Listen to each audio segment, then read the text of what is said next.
This is how you play B minor 7 flat 5 on your guitar. Your pinky finger will be on the second string on the 3rd fret, and your third finger will be on the 3rd string of the 2nd fret, and your second finger will be on the 2nd fret and 5th string, and your first finger will be on the 1st string and 1st fret. So there's your B minor 7 flat 5 chord. This is how you play. On this chord, the top string, which is the 6th string, the lower E string will be mute.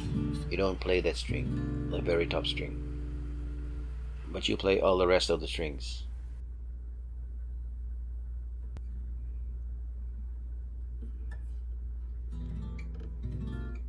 So there you have it.